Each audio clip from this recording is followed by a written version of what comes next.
And then dito naman sa part na to, iniinit ko na yung parata para isabay natin siya dun sa egg masala. Kasi masarap siya. Actually, pwede rin namang roti or chapati. It's up to you na lang kung ano yung preferences nyo.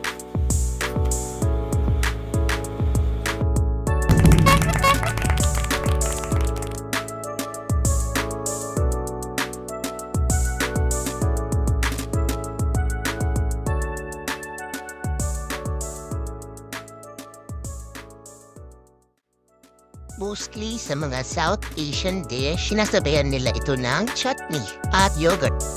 Subalit sa akin, yogurt pa lang okay na.